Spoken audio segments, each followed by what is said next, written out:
Monsieur Huche, merci de nous recevoir chez vous pour cette interview.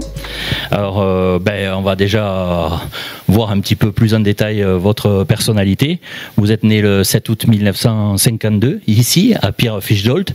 On va dire que Pierrefiche, c'est votre terre, hein, parce que déjà, vous avez été maire et vous avez commencé votre vie politique ici, et vous êtes né ici.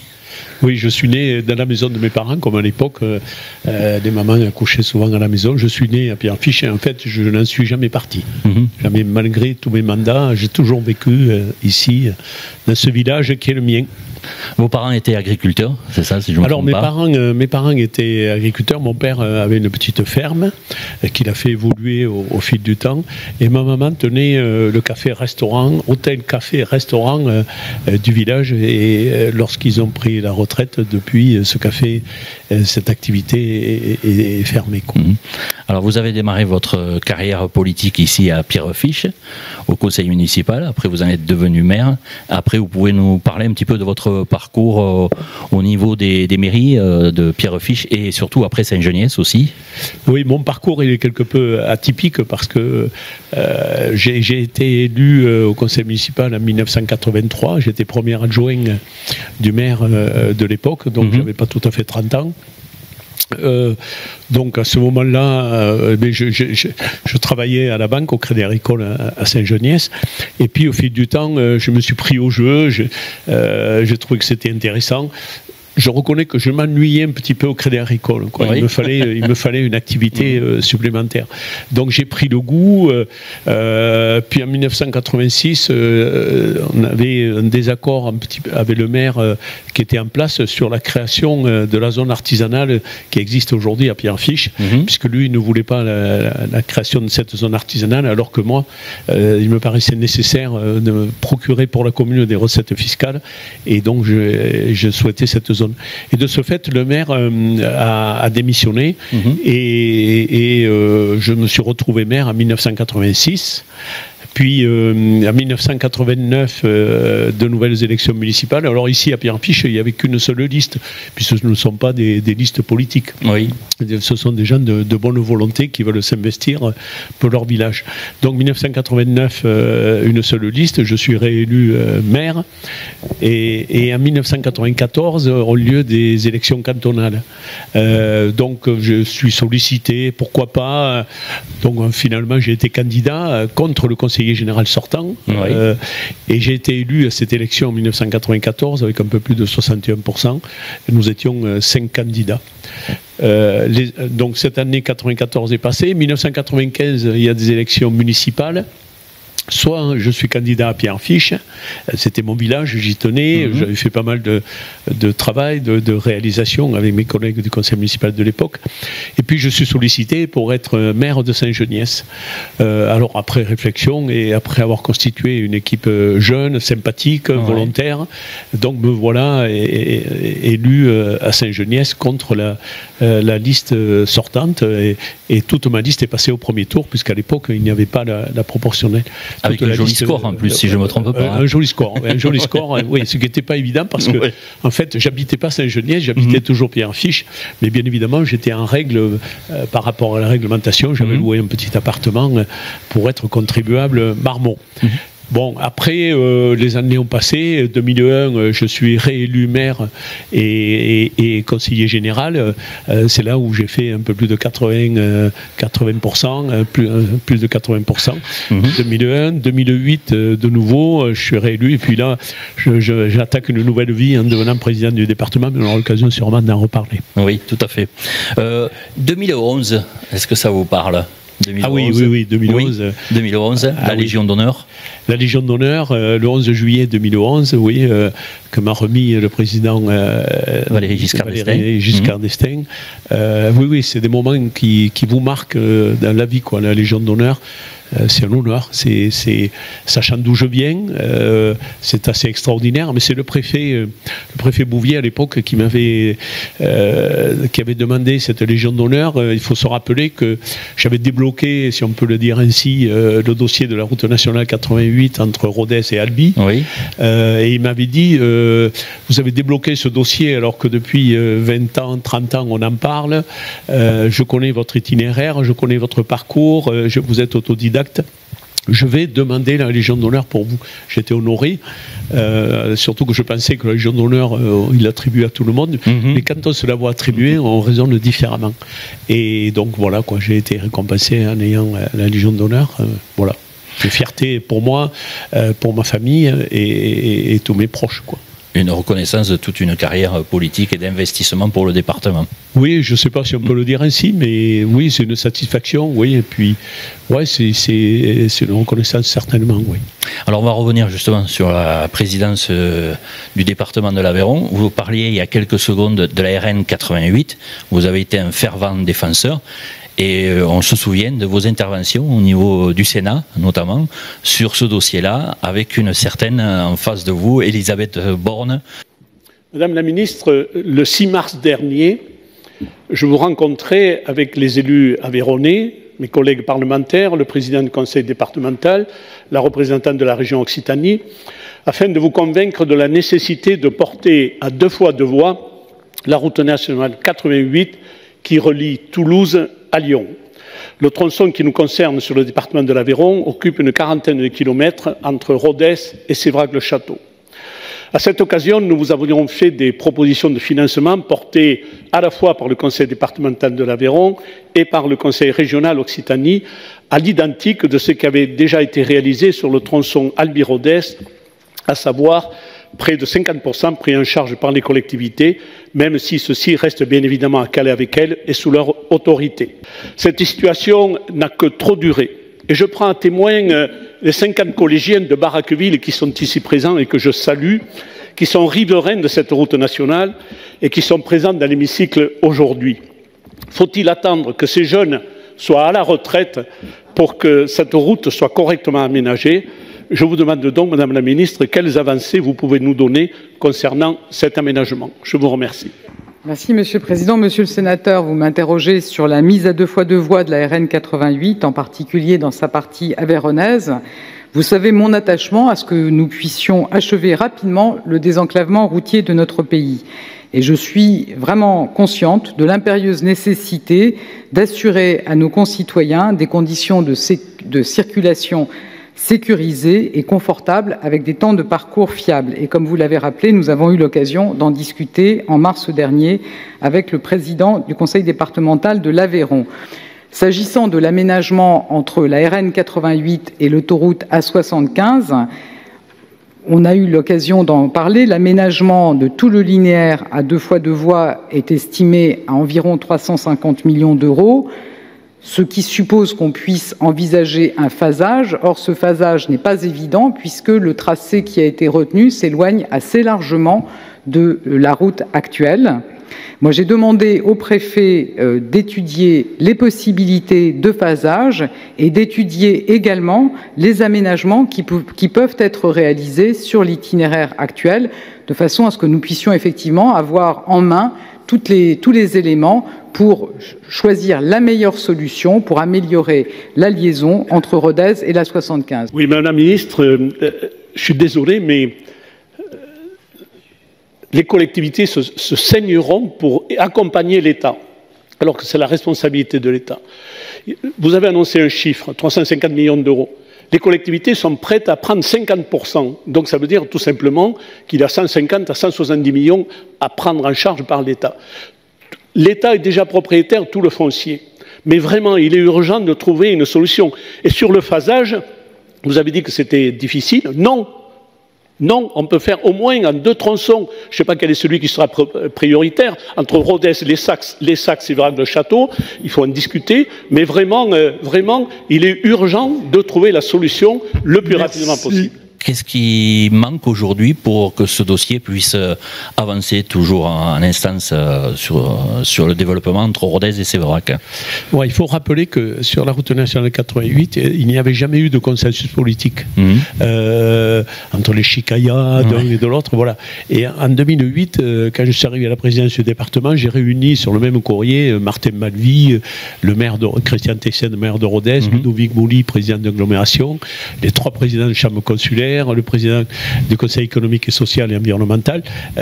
Donc, quelque part, j'étais en état de grâce. Et l'État, à ce moment-là, comme il n'y avait pas le consensus, finalement, se frottait les mains en disant tant qu'ils ne s'entendent pas localement, c'est pas la peine qu'on y mette un euro. Quoi. Bon, aujourd'hui, la problématique est différente, c'est que aujourd'hui, les moyens financiers de notre pays sont ce qu'ils sont, c'est d'actualité, dont des difficultés financières. Et moi, je pense que pour que ce dossier aboutisse, malgré la volonté des élus départementaux, locaux, etc., je crois qu'il faut que l'État ait une véritable volonté politique. Parce qu'en même temps que nous, on demande le doublement du tronçon Rodez-Séverac-le-Château, les élus toulousains réclament à corps et à cri le doublement du périphérique, Montpellier, la déviation, etc. etc. Donc il faut une véritable volonté politique au plus haut niveau de l'État pour que l'État apporte sa contribution en complément de l'engagement qu'a pris la région et l'engagement qu'a pris le département en se proposant maître d'ouvrage de la 88. Tant qu'il n'y aura pas d'engagement, une volonté politique très forte de l'État, j'ai bien peur que la route nationale 88, on ne la voit pas encore. D'accord. Quand vous étiez président, qu'est-ce qui a été le plus enthousiasmant pour vous de diriger le département? Quelles sont votre fierté, vos réussites? Il y en a tellement, Alors, je ne sais pas comment...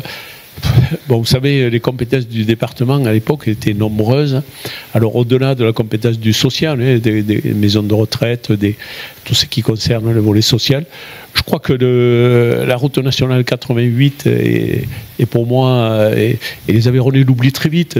Oui. Ouais, aujourd'hui, elle est tellement fonctionnelle et pratique. Tout à fait. Le tronçon, donc... Albi-Rodez, puisqu'on s'était entendu à l'époque avec le président du Tarn. Je crois que ça, c'est quelque chose qui m'a marqué. Il y a autre chose qui m'a marqué, c'est l'arrivée de la 13e DBLE sur le Larzac, au camp du Larzac. Ça, c'est un dossier important. Et au moment où je vous parle, il y a le salon Fabricant en Aveyron, qui a lieu dans ce département. Donc, c'est pas un label, c'est une espèce de marque que j'ai créée en 2010. Des chantiers nombreux de la déviation d'Espalion à des chantiers dans le sud du département. Je sais plus tellement j'ai l'impression de ne jamais avoir arrêté de travailler et aujourd'hui la liste serait trop fastidieuse. Voilà, mais ce qui me paraissait essentiel, je vous les ai cités à quelque chose de près, quoi. J'en oublie bien évidemment. Et je voudrais parler aussi du soutien porté au handicap, puisque aujourd'hui les Aveyronnais ne le savent peut-être pas, mais le prix de journée dans les établissements qui reçoivent des handicapés, une certaine catégorie de handicapés, c'est le département qui le finance. Et en l'occurrence, j'ai été avec beaucoup de plaisir pu inaugurer et financer le FAM de Rocoul-Prévenquière, le foyer de vie de Saint-Geniès, celui de Villefranche de Rouergue. Voilà quoi, voilà autant d'investissements ou de participations qui bien souvent n'attirent pas l'œil des Aveyronnais, mais qui apportent, quelles que soient les problématiques de tous et de chacun, qui apportent un certain soutien à de nombreuses familles. Avec derrière aussi quand même de la création d'emplois dans certains bassins. Bien évidemment, bien évidemment, puisqu'au bout du bout, c'est l'activité économique qui est rémunératrice et qui rapporte des retombées fiscales au département. En parlant de retombées fiscales, je me rappelle avoir eu des discussions avec EDF, qui à l'époque faisait des travaux sur tous ces barrages. Donc, quasiment aucune entreprise aveyronnaise ne travaillait à l'époque pour EDF. Et je me rappelle avoir eu des discussions avec eux où je leur disais à EDF, puisque c'était un des moyens de communiquer, je leur disais, EDF vous doit plus que la lumière. Et c'était leur publicité qui faisait passer sur les écrans de télé. Et donc, de fait, aujourd'hui, il y a beaucoup d'entreprises aveyronnaises qui travaillent sur des sites comme ça.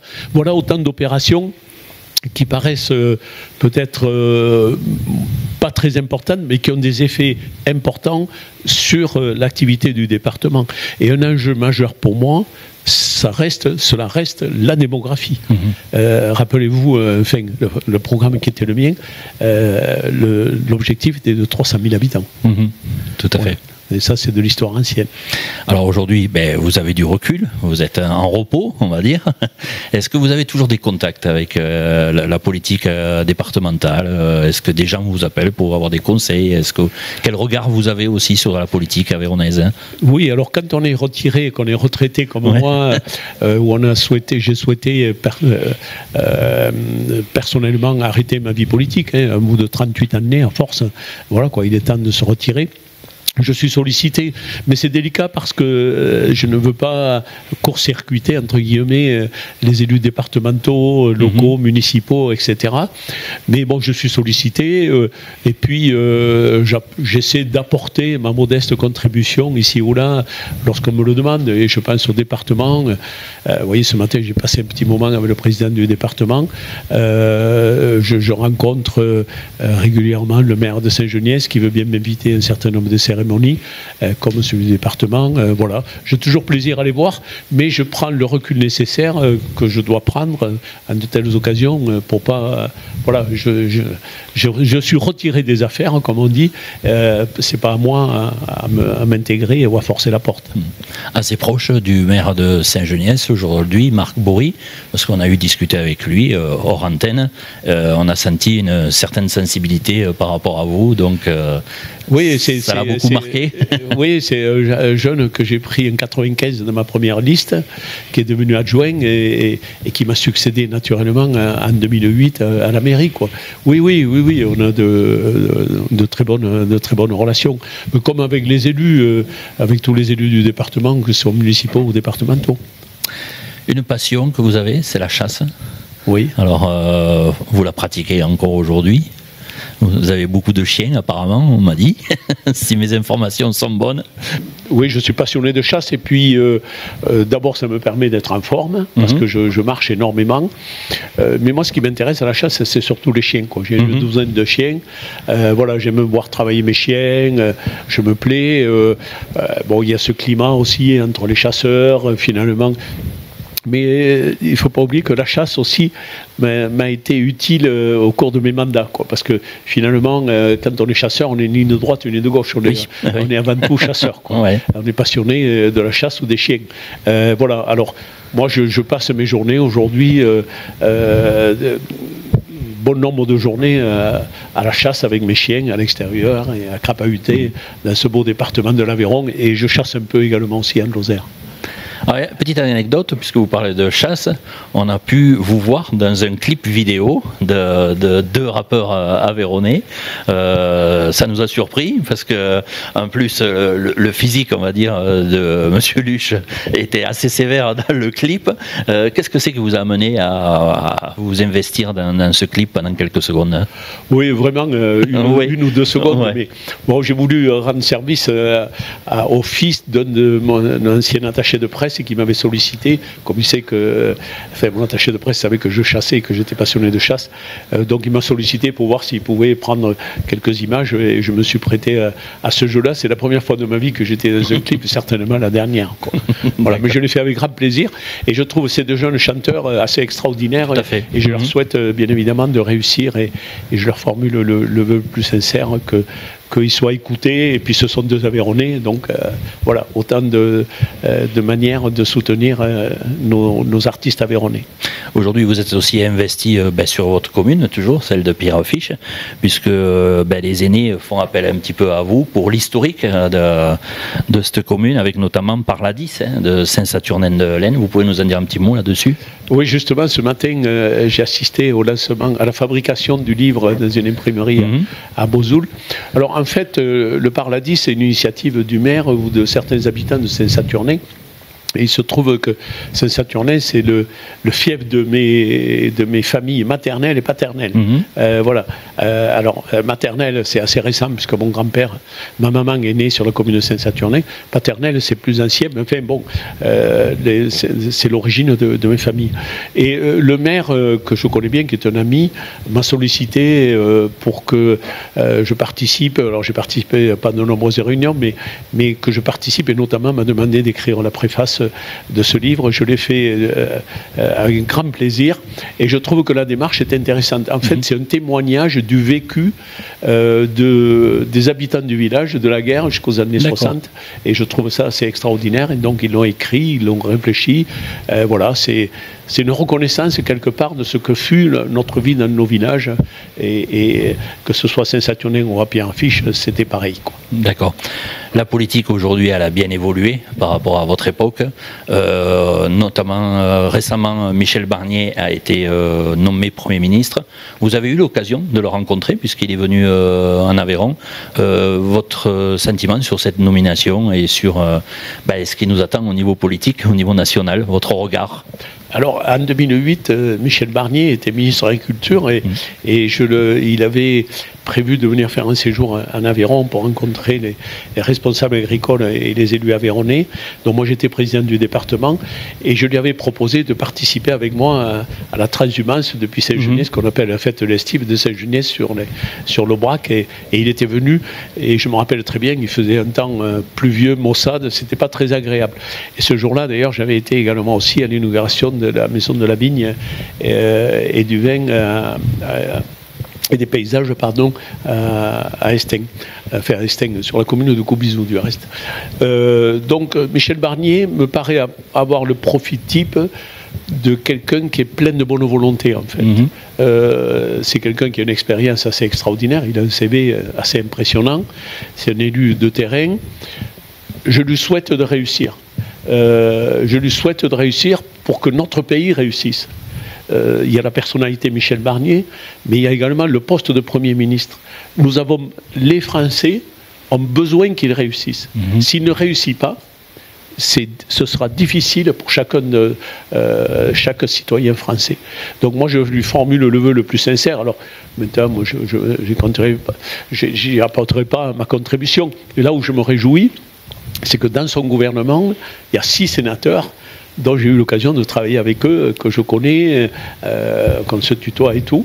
Et je pense qu'il a fait autour de lui une équipe assez homogène pas sur les idées politiques, mais si ce sont des femmes et des hommes qui se sont engagés dans ce gouvernement, je pense, et j'espère en tout cas, qu'ils ont la volonté, comme lui, de vouloir réussir pour que notre pays se sorte de ses difficultés financières. Parce que qui dit difficultés financières, on va dire demain difficultés sociales, difficultés économiques, etc., etc.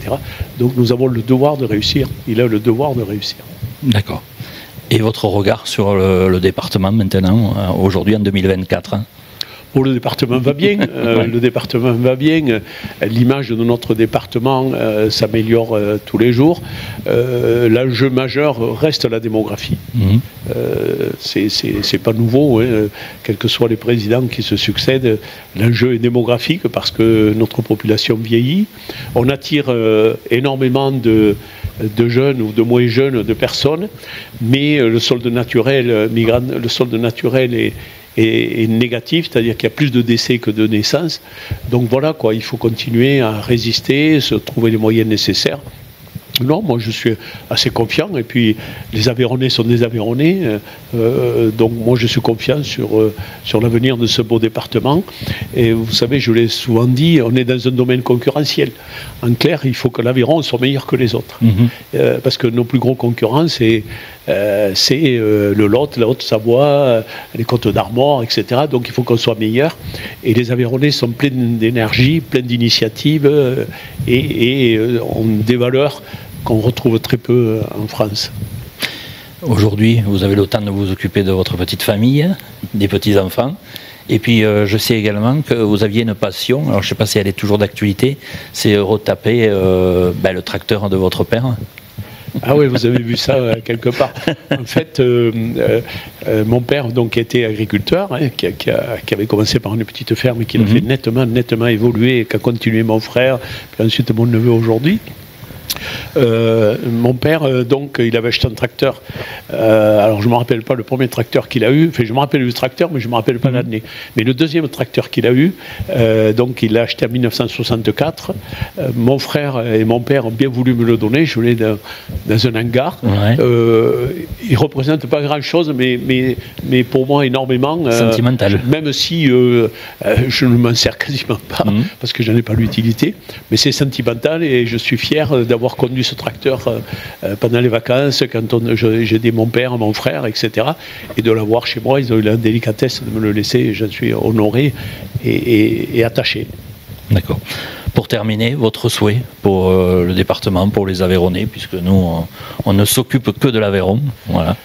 Mon souhait, c'est que les Aveyronnais restent rassemblés, c'est un enjeu majeur. Rassemblés, qu'ils aillent bien, la santé, bien évidemment, et que notre département continue à avoir la notoriété qui s'améliore tous les jours, avec les actions que fait le département, notamment avec son président Biala, avec les élus locaux, les maires des petites communes qui se battent tous les jours avec leurs conseils municipaux, et les entreprises, qu'elles soient artisanales, industrielles, sociales, etc., que tout le monde continue à aller dans le même sens.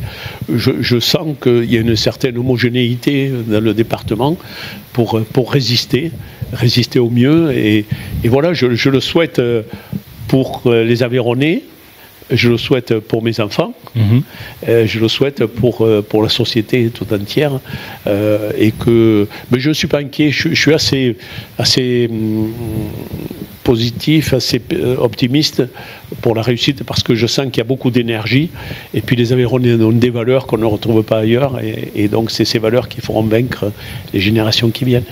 D'accord. Eh bien, écoutez, merci beaucoup de nous avoir reçus chez vous, ici à Pierrefiche. Et puis certainement, un jour au plaisir de se revoir sur Aveyron TV. Voilà, très bien. Merci à vous. Merci beaucoup. Merci, bonne soirée.